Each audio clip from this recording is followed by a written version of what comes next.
Ito, so bago po tayo magsimula, one question, parang si PJ, no? Ah, naranasan niyo ba o na-experience niyo na dumating sa panahon, sa pagkakataon niyang inyong buhay na nasabi niyo sa Lord, Panginoon, hindi ko naintindihan yung nangyayari sa akin. I don't understand yung mga nangyayari. Yung bang ang daming question sa isip niyo. Naranasan niyo na ba yon? Yung bang may mga hinihiling kayo sa Panginoon na hindi naman dumating. You prayed for healing, pero sickness is there. Ano? You prayed for provision, pero kulang pa rin yung dumating na budget. Para bang you are trusting God for an open doors, pero parang yung mga sarado, yung mga door. Na-experience nyo na ba yan? O madalas? Or meron kayo na-experience na gano'n, Maraming beses kasi, lagi tayong nagtatanong sa Panginoon, yung why natin, At kung minsan may pinapagawa sa atin yung Panginoon, na para namang napaka-imposible, Parang nagtatanong ka, Lord, kaya ko ba to? Kung minsan naisip natin, di ba, yung 1 million churches, Para bang siguro na kinakausap ni Lord si Ray Calusay, Lord, 1 million churches ang kailangan itayo in 10 years. Para bang overwhelming, Lord, pag tayo kaya yung kinausap ni Lord ng ganon. O sige, sa Dubai, magtayo kayo ng mga 1,000 churches or 500 churches. Parang, Lord, para bang, ang tanong mo kaya ko ba to? Or para bang, ang hirap gawin, yung limited mind natin, So maraming pinapagawang Diyos na kung minsan hindi natin maintindihan. Amen po ba? Nagtatanong tayo. So, maraming Bible character na nangyari na gano'n kung paanong nagpagawa ang Diyos, pero ang hirap intindihin. You remember Noah? Di ba? Sabi ni Lord, sige, gumawa ka ng ark. Ark. Saan? In the middle nung dry land, papagawin si Noah ng ark, Parang sabi, Lord, ano ba to? Gusto mo bang pagtawanan ako ng mga tao? Di ba? May mga ganong senaryo na inuutusan ka ng Diyos, pero parang napaka-imposible. Pero alam naman na natin ang nangyari, nung dumating yung baha. And maybe also one of the Bible character is Gideon. Gideon, yung lalaban sa Midianites. Meron siyang 32,000 soldiers. Sabi ni Lord, ang dami niyan. Sabi niya, bawasan natin. 32,000. O sige, sabi niya, tanungin mo yung mga tao, yung sinong ayaw lumaban, yung mga naduduwag, umuwi na. 22,000. Nagtaas ng kamay. Uwi yung 22,000. 10,000 na lang ang natira. Sabi ni Lord, mukhang marami pa yung 10,000 na yan lalaban sa Midianites. 10,000, marami pa. Sige, sabi niya, painumin mo sila doon sa ilog.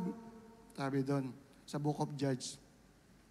Yung uminom na parang aso, tanggalin mo na. Yung iba, iinom doon sa kamay . Yung iba, parang didila lang sa water na wala yung pagsalo ng kamay. So guys, yung uminom dyan sa ilog na parang aso, tanggalin mo na. Natanggal ang 10,000. May 300 na lang ang natira. Ang bira. Lord, ito ba yung papalaban mo sa akin sa Midianites? 300 people versus thousands of Midianites. Pero to make the story short, that 300 people ay naipanalo nila yung laban. Parang napaka-imposible kung minsan ang hinihingi ng Diyos sa atin. Kung minsan nagtatanong din tayo, Parang ang hirap gawin ng pinapagawa ng Diyos. Another example is Joshua, Gusto ko kayong ma-realize yung mga bagay, yung Bible character na may mga sample tayo para magkaroon tayo ng talagang yung urge natin na gawin yung pinapagawa ng Diyos. Si Joshua, sabi, sige, pasukin na natin yung Jerusalem, yung lupang pangako na ibinibigay sa atin. may wall of Jericho. Siguro, nag-oors na sila, sige pumasok tayo, pero ang sabi ng Diyos, ganito lang gawin nyo, sige mag-march kayo around the city of Jericho. 7 times, 6 times, once per day. On the 7th day, mag-march kayo 7 times. Then the priest will sound the trumpet and you will shout with a large sound. Panginoon, paano namin mapapasok kung tayo siguro yung naki Joshua, no? Tanong natin, paano namin mapapasok tong wall of Jericho kung mag-iikot lang kami ng mag-iikot dito sa city? Pero alam naman natin, at the 7th day, napabagsak yung wall of Jericho. Napaka-imposible ng maraming hinihingi ng Diyos sa atin. I remember also Peter, no? Natatandaan niyo si Peter, buong magdamag, nag-fishing.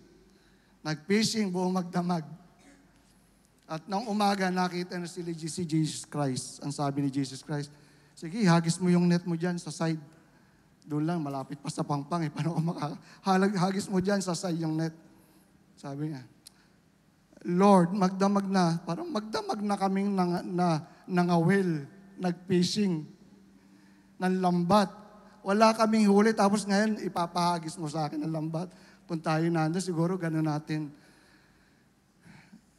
ang sagot natin sa ating Panginoon. Pero sabi ni Lord, sige. Okay, sabi ni Peter, I don't want to argue with you. Parang gano'n, no? Sige, ihahagis ko yung net. Alam naman na natin ang nangyari, halos masira yung net sa dami ng huli, So, there are moments,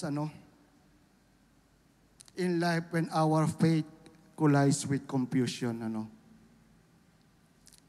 May mga pagkakataon na yung pananampalataya talaga natin nagkukulay doon sa mga bagay na pinapagawa ng Diyos. Na moments when we pray and heaven seems silent. Maraming panahon na nangyari sa atin.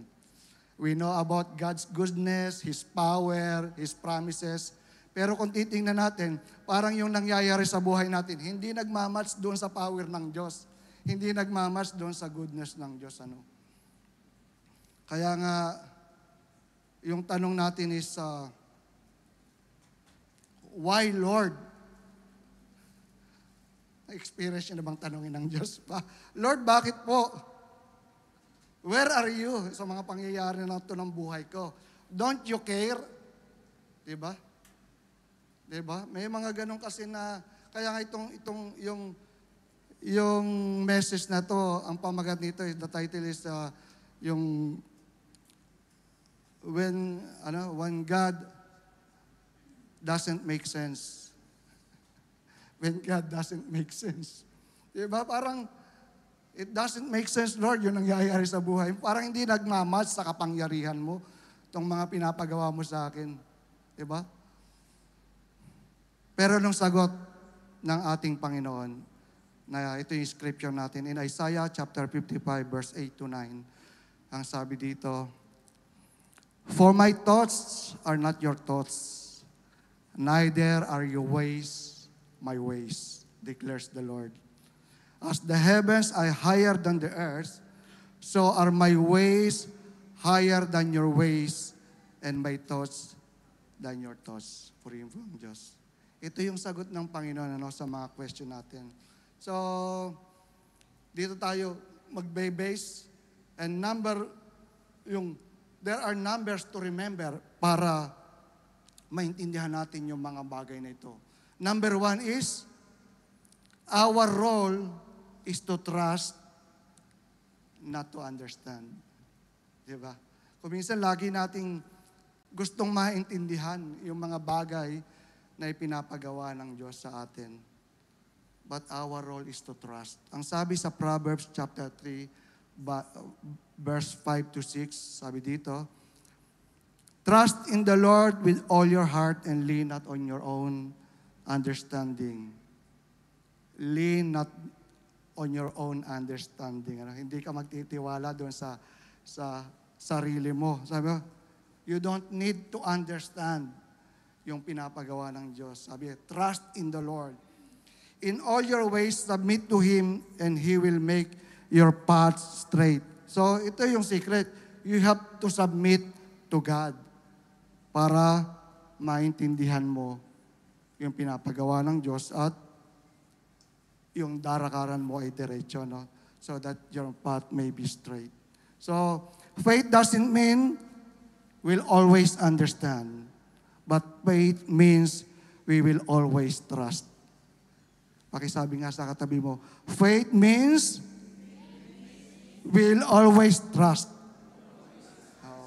Kailangan lagi tayong magtitiwala sa ating Panginoon. Nung maliit kayo, naranasan nyo na bang maglakad sa madilim? Nakakatakot pag sa madilim. Pero pag kasama mo si tatay at nakahawa ka kay tatay, kahit naglalakad ka sa madilim, kahit blurred yung dinadaanan mo, as if hindi mo nakikita, may confidence ka, di ba? Pag nakaakay-akay ka ng tatay mo doon sa madilim na lugar na yun. So, ganon din po tayo doon sa ating amang nasa langit. Kung minsan it seems that the path is very blurred, parang hindi mo makita yung dinadaanan mo sa buhay mo ngayon. But don't you worry, God is holding you, Akay-akay ka ng Diyos at hindi ka dapat matakot doon sa dinadaanan na yon. Dahil kasabay mo yung Diyos. Amen po ba? I remember nga yung isang kanta, yung Footprints in the Sun, Alam nyo ba yung kanta na yun, Footprints in the Sun? Sabi, madalas pag naglalakad tayo, 2 pair ng footprints yung nandun sa buhanginan. But sabi ng kanta, but there are times during the saddest and lowest time of my life, there is only what? Footprints in the sun. So nag-aalala siya, but ako na lang ba yung naglalakad? Parang ganun. Wala na si Lord. Pero nasagot daw ni Lord doon sa kanta. Sabi niya, during the saddest and lowest time of your life, if there is only one footprints in the sun, it means that I'm carrying you. Di ba? Kung iisa lang yung footprints na yon, karga-karga kita. Hindi yung ikaw lang yung naglalakad. So, yun yung Diyos natin, dapat maintindihan natin, our role is to trust God. We don't need to understand. Kailangan mag-follow lang tayo sa Kanya at lagi tayong mag-surrender ng buhay sa Kanya. Kaya every morning, paggising natin, laging ang panalangin natin na, Lord, I don't know what today holds, but I trust you with it. Ito lagi ang gagawin natin, Kasi hindi naman talaga natin nakikita yung future, Pero dapat nating pagtiwalaan yung Diyos na aakay sa atin sa maghapon. Amen po ba? So, second, sabi dito, God's plan is greater than our understanding. Maniniwala po ba kayo doon? God's plan is greater than our understanding. So another sample po is si Joseph doon sa Genesis. Maniniwala ba kayo na may plano yung Diyos kay Joseph?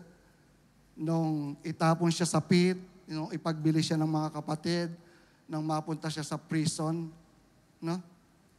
Parang ang hirap paniwalaan na may plano ang Diyos sa kanya. But sabi dito, God's plan is greater than our understanding. Hindi natin nakikita talaga Parang pag may sinabi sa iyo ang Diyos, pag ito yung nakikita mong sitwasyon, it doesn't make sense, Parang, God, you are not making any sense doon sa gusto mong mangyari sa buhay ko. Dahil ito yung nakikita ko hindi nagmamatch doon sa gusto mong mangyari.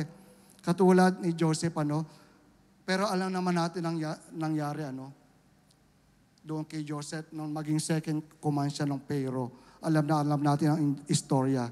In Genesis chapter 50, verse 20, ang sabi dito, yung conclusion niya, you intended to harm me, sabi niya sa mga kapatid, but God intended it for good to accomplish what is now being done, the saving of many lives. So, malinaw na malinaw sa atin yung istorya na to, Hindi nakita ni Joseph yung plano na yon while he was in the pit. While he was in prison, hindi rin niya nakita yung plano na yon. Hindi makikita niya yon. Pero nakita niya when he stood in the palace at sasabihin niya, pwede niya sabihin, now I understand. So kung minsan doon sa kalagayan natin ngayon, ng buhay natin, lagi natin kino-question ng God. Doon sa araw na ito o sa pagkakataon na ito, lagi natin tinatanong, Lord, ano ba yung gusto mo sa buhay ko? Bakit ito yung nangyayari sa buhay ko? Bakit ito yung dinadaanan ko? Sabi mo, mabuti kang Diyos. Sabi mo, powerful kang Diyos. Pero ito yung sitwasyon ko ngayon. Parang wala siyang pupuntahan, wala siyang direction. Pero sabi lang doon, you submit to God. Lahat ng nagsasubmit sa God, and I will make your path straight. So, mahirap intindihin, but we don't need to understand. Hindi natin kailangan, pero we need to trust. I remember si Corrie ten Boom. Sino nakakakilala? Kay Corrie ten Boom. Siya po yung isang Dutch preacher, During that World War II, during the Holocaust, ang ginagawa po nila is yung mga Jews, itinatago nila doon sa bahay nila. Tinatago doon sa mga Nazis. During that time, during that Holocaust ng World War II. Na-discover ng mga Nazi na tinatago nila yung mga Jews na yon doon. Kaya ikinulong sila, dinala sila sa concentration camp. Si Corrie ten Boom kasama ng kanyang kapatid na si Betsy. At doon sa concentration camp, doon sa loob ng barracks, yung napaglagyan sa kanya, maraming fleas, fleas, parang pulgas, mga pest doon sa lugar. Panay reklamo ni Corrie. Pambihira itong lugar na napuntahan natin, napakadaming pulgas dito sa inyo. Ang hirap kumilos.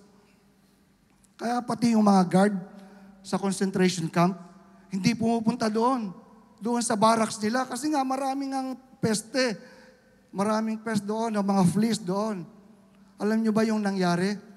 Dahil yung mga guard, hindi nagpupunta doon, they held Bible study, they held prayer meeting, at alam nyo, maraming women convert doon sa concentration camp na yon. Marami ang naging Christians. Kaya kung akala natin kung minsan, ang hirap ng sitwasyon natin, even yung mga fleas o yung mga pulgas, pwedeng maging purpose sa pagsiserve ng Diyos sa buhay natin. Minsan akala natin ay problema na. Pero even yung mga bagay na ganon, na hindi natin napapansin, gumagawa ang Diyos. At nakin mo yung bagay na yon dahil doon sa mga peste na yon doon sa barracks, nagkaroon sila ng Bible study and prayer meeting. Ganon kabuti ang Diyos sa buhay natin na nagtitiwala sa Kanya. Kaya nga sabi dito, what feels like a setback today may actually be a setup for something greater tomorrow. Dapat nakikita natin yung mga bagay na the closed doors in your life may be God's way of directing you to the right doors. And the disappointments may be actually His appointment. Yung disappointment nyo, actually yun yung appointment ng Diyos sa inyo. And sabi dito, the pain may be the path for His purpose. Kung minsan nasasaktan kayo, pero yung pala yung purpose talaga ng Diyos. Kaya nga, kung may mga struggle kayo ngayon, subukan nyo isulat lahat ng mga struggle nyo ngayon. Maggawa kayo ng journal, and one day, you will look back at sasabihin mo, kaya pala. Or ngayon, may mga setback kayo before, at na-realize nyo kayo, kaya pala ako dumanas ng ganong trials. Ito pala yung gusto ng Diyos. Hindi natin nakikita yung mga bagay na yun. Remember, God sees what you don't see. Nakikita ng Diyos yung mga bagay na hindi natin nakikita. Sabi dito, God's ways are always for our good and for His glory. Yung ginagawa ng Diyos para sa ikabubuti nating lahat, ano? Sabi nga sa Romans 8:28, and we know that all things work together for God, and we know that all things God work together for good to those who love God. So, lahat ng nangyayari doon sa nagtitiwala sa Diyos, lahat na nangyayari na sumusunod sa Diyos, ay para sa ikabubuti natin. Ano po? Lahat. Huwag kayong mag-alala kung nasasaktan ka ngayon, kung may pain sa puso nyo ngayon, kung nag-struggle kayo ngayon, all things work together for good.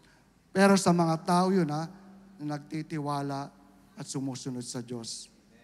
Ano po?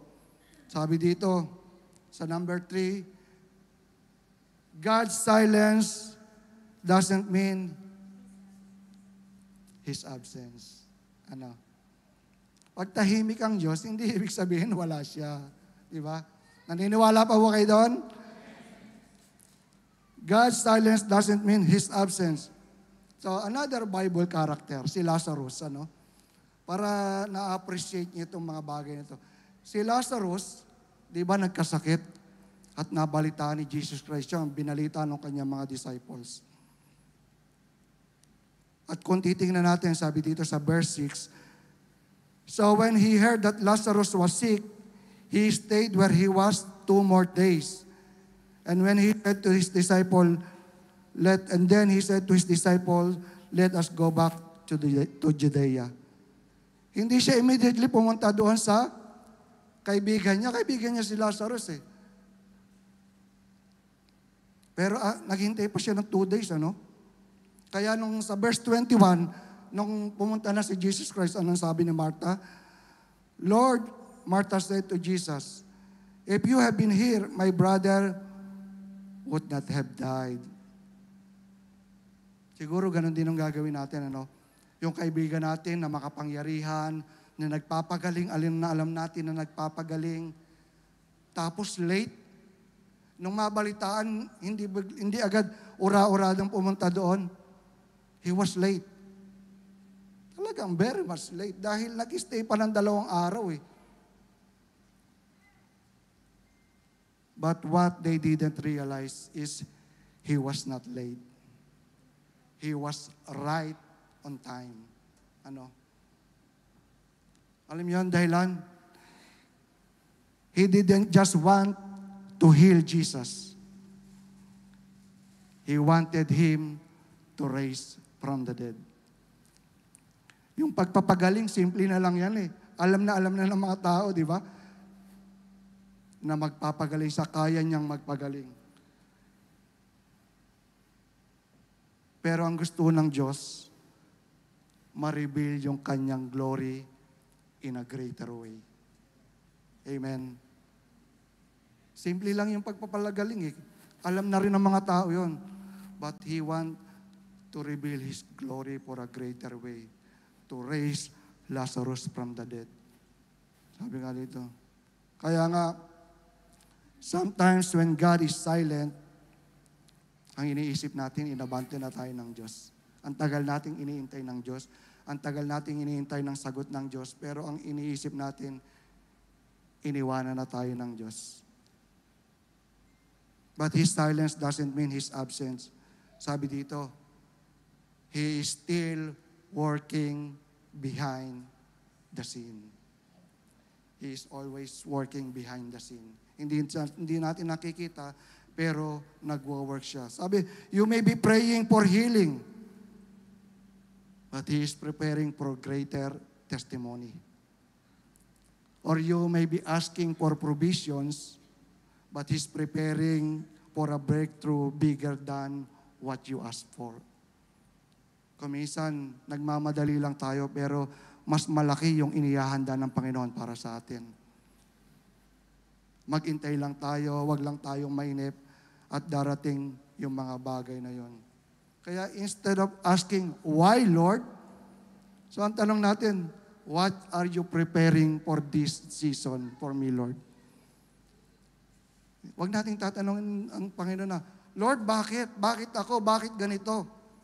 Or maybe you can ask God like this, not Why me? But you ask the Lord, try me. Di ba? Try me, Panginoon. Subukan mo ako. Ito yung dapat natin ipakita sa ating Panginoon on how much we trust Him. Ano? Lord, subukan mo ako. Dahil ito talaga yung nais ng Diyos sa atin. Ano? Remember that God's delays are not God's denials. Yung mga delay niya, hindi naman ibig sabihin delay yun. Ano? Sabi nga, He is working behind the scene. Sometimes what we feel like God's silence is actually His setup for something greater. Nahihirapan tayong mag-analyze, mag-desisyon doon sa mga nangyayari. But we need to trust God because God's timing is not a mistake, but it's a masterpiece. Laging sakto yung timing ng Diyos sa buhay ng bawat isa. Huwag lang tayong magmamadali, huwag tayong maiinip, at huwag nating tatanungin, Diyos, bakit ako? Bakit ito? Dahil ang Diyos patuloy na sumusubaybay at nagmamalasakit sa atin. Sabihin nyo nga sa katabi nyo, God's delays are not God's denials. So, yung mga delay niya, hindi yung denial, ano? Kung minsan, maraming delay. Siguro may mga prayer request kayo ngayon. Marami kayong prayer request. At marami kayong iniintay na sagutin ng Diyos. Siguro, marami kayong, siguro, mga nagpa-pile up na gusto nyo mangyari sa buhay nyo, mga pangarap sa buhay nyo, mga pangarap sa anak nyo, and everything. Pero alam nyo po ba,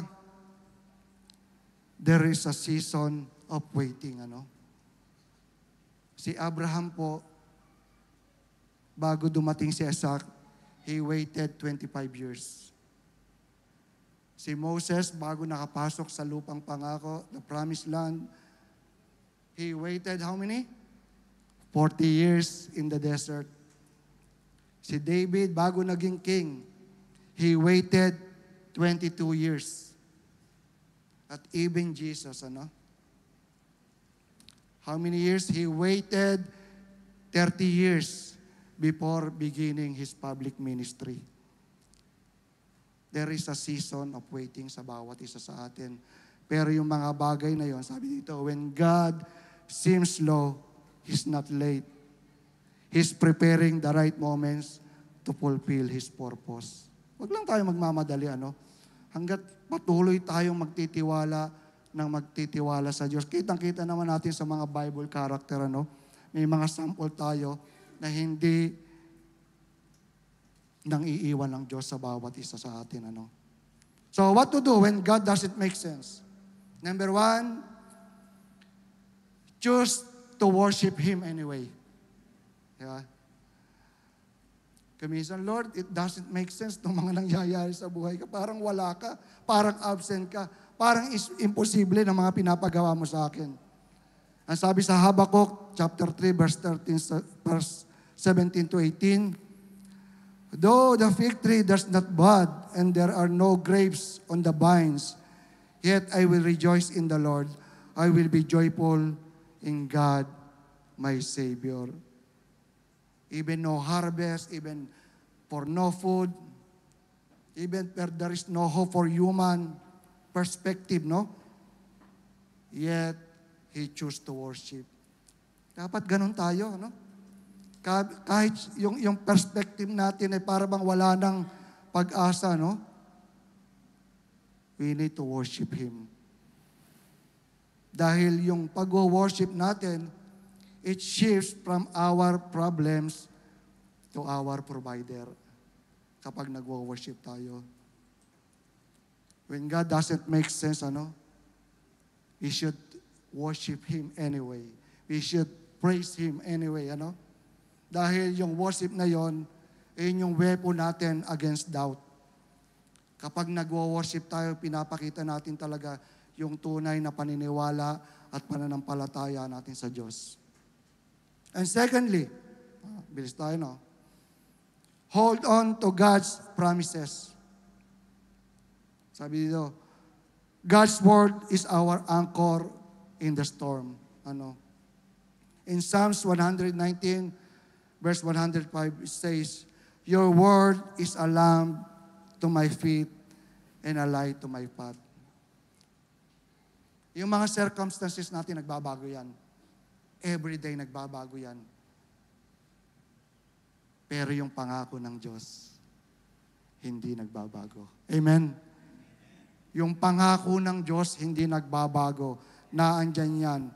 Kaya nga, dapat nating panghawakan. Kung minsan, dumadaan tayo sa trials, dumadaan tayo sa mga pagsubok and everything, may mga problema tayo, subukan yung magsulat ng mga pangako ng Diyos. At kung dumadating yung mga bagay, i-memorize nyo yung mga promises ng Diyos na yan. At pag dumating yon, yung mga trials na yan, balikan nyo yung mga pangako ng Diyos na yon. At alam nyo, habang dinideclare nyo yung mga bagay na yon, yung mga pangako na yon, mawawala yung lahat nyong takot. Amen? Mawawala yung inyong worries dahil yung pangako ng Diyos hindi nagbabago. Amen po ba? Hindi nagbabago yung pangako ng Diyos. Tayo lang ang nagbabago. Kaya nga, dapat panghawakan natin yung bagay nun. And lastly, what to do when God doesn't make sense? You look beyond the present to eternity. Alam natin that our life here is temporary. Lilipas to. At kung dumating yung time na yon, alam niyo ba, kung nandun kayo sa deathbed na, nandun na kayo sa kamatayan, everything will come to irrelevance. Ano? Walang kabuluhan yung lahat ng bagay pag nandun na kayo sa kamatayan or kung darating na yung Panginoon. This is the more time na maghanda tayo, no? Sabi nga sa 2 Corinthians chapter 4 verse 17, For our light and momentary troubles are achieving for us an eternal glory that far outweigh them all. Yung eternity, isasarpas niyan yung mga bagay na dinaranas natin ngayon. Sabi dito, yung glory na ia-outlive yung mga nararanasan natin ngayon. Alam niyo po ba, dapat kung may panahon na kung saan we are thinking for eternity, this is the time, mga kapatid. This is the time. Dahil kung titingnan natin yung nangyayari sa paligid natin, yung mga prophecy nangyayari na for the second coming of Christ. But actually, it's not the question of when. Dahil alam naman natin darating yan. It's the question of, are we ready to meet the Lord? Kung may mga panahon na dapat maghanda tayo, hindi na tayo pwedeng tutulog-tulog na Kristiyano ngayon. Hindi na tayo pwedeng relax lang or lukewarm. Kasi kung titingnan mo, ang dami nang nangyari lately, no? These past few days, past few weeks, ilan yung earthquake sa Pilipinas? Ilan na yung mga nangyari? And this time, yung latest, yung Hamas, nakipag-reconcile sa Israel. When we are talking about Israel, is not just like history. It's prophetic. Pag pinag-uusapan yung Israel, lagi prophetic yan pag may nangyayari sa Israel. And we have to focus on what is happening today, mga kapatid. Sabi ko nga, kung hindi pa tayo serious bilang Kristiyano today, let us be serious now. Dahil doon sa nangyayari, doon sa paligid natin, sabi nga, anytime the Lord will come. At hindi pwede tayong, sabi, hindi pwedeng natutulog sa pansitan. Kailangan, let us be ready. Kasi nga, kung marami man tayong gustong mangyari sa buhay, but ito yung dapat nating tingnan, we should look beyond the present to eternity. Kasi, sabi ko nga sa inyo, everything will come to irrelevance pag dumating yung pagkakataon. Wala yung yaman natin yan, wala yung trabaho na yan. Even yung church na ito, iiwanan natin. At hindi ko nga alam, yung lagi kong binabanggit, pag nag-rapture, sino yung magmamana ng church? Yung may iwan. Ayokong maiwan sa rapture. Pero yung mag-iiwan, siya yung magmamana ng church. So, tingnan natin, let us be serious about our life today. Kung ano yung pinagagawa ng Panginoon, kung ano yung sinasabi ng Panginoon, gawin na natin. Because sooner or later, He will come. At sa pagkakataon na yon, the question is, are we ready? Kasama ba tayo na sasalubong doon sa alapap sa ating Panginoon? At kung magagayon, kung hindi pa tayo ready, this is the right time na mag-renew tayo ng ating vow, mag-surrender tayo sa Diyos. Dahil pag dumating yung time na yon, magkakasama-sama tayo for the second coming of Christ. Magsitayo po tayong lahat. Let's stand. Okay. Hallelujah, Jesus. Sabi dito, what do we do when God doesn't make sense? Remember, our role is to trust, not to understand. And secondly, remember this, His plan is greater than our understanding. And lastly, remember, His silence is not His absence. His silence is not something.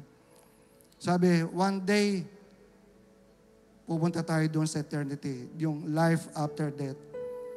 At kung may mga question tayo sa buhay natin ngayon, we have all the eternity para tanongin ang Diyos.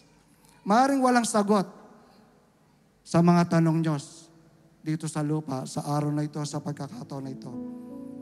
But on the other side of life, sabi nga, walang hanggang buhay, habang panahon. You have all the time na makipag-usap sa Diyos at tanongin ang Diyos yung mga bagay na gusto nyong itanong while you are here on earth. Kasi nga, pagdating doon, sabi dito, every why will turn into now I understand. Pag dumating na kayo sa kabilang buhay, ang tanong sabihin nyo, salamat Panginoon. Dahil dumaan ako sa trials na yon. Salamat Panginoon, nung mga panahong hinihingi ako, hindi mo ibinigay. Salamat Panginoon, dahil nung may panalangin ako na pagalingin mo siya, hindi gumaling. Salamat Panginoon, dahil yung provision na hinihingi ko that time, hindi dumating. Salamat Panginoon. Dahil alam ko, you are planning a better things, a better life for me. Na alam ko, behind the scene, you are working. Kaya nga, we hold to that hope, We trust to our God that His ways is higher than our ways. Kailangan balakan natin yung pagkakilala natin sa Diyos. We should go back to what we know. Number 1, God is good. Number 2, God is faithful. And number 3, God loves you unconditionally. Mahal na mahal tayo ng Diyos. And God's word never fails, Lahat ng pangako niya, hindi nagbabago at sinasagot niya.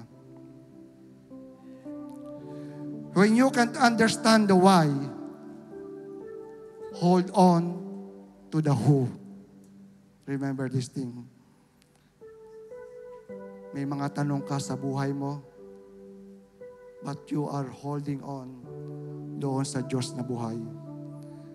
And when you can trace His hand, trust His heart.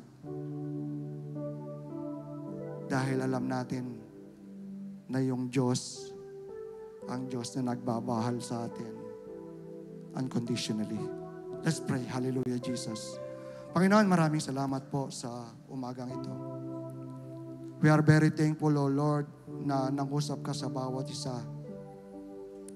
At maaaring meron kaming mga tanong sa buhay namin today. Meron kaming mga questions. Meron kaming mga isip na kung saan ang isip namin iniwanan mo kami. But you are still working in our lives, O God. Naniniwala kami, Panginoon, na yung buhay namin ay hawak mo, Panginoon. At kailangan naming magpasalamat every day of our lives because you are working in our lives, O God. Naniniwala kami, Panginoon, na kung ano man yung kalagayan namin ngayon, you are working something greater for us, O Lord. At naniniwala kami, Panginoon, na darating yung araw, Panginoon, na malalaman namin, o kung hindi man dito sa kabilang buhay, yung mga ginagawa mo sa buhay namin. Yung mga wise namin, Panginoon. Yung mga tanong namin, Panginoon, ipinagkakatiwala namin sa iyong mga kamay. We entrusted everything to you, O God.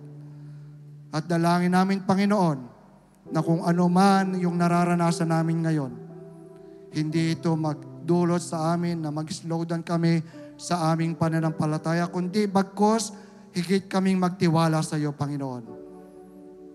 At sa pagkakataon na ito, Panginoon, lagi naming ihanda yung aming mga sarili, Panginoon, because we know you are coming, O God.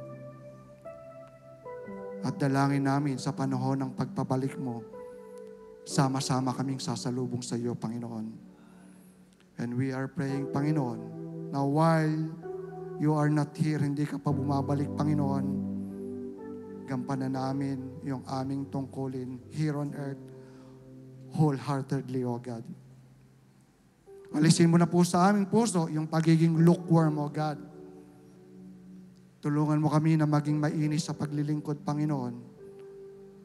Dahil isang araw magsusulit kami sa iyo, Panginoon. At ayaw naming marinig yung salitang hindi kita kilala.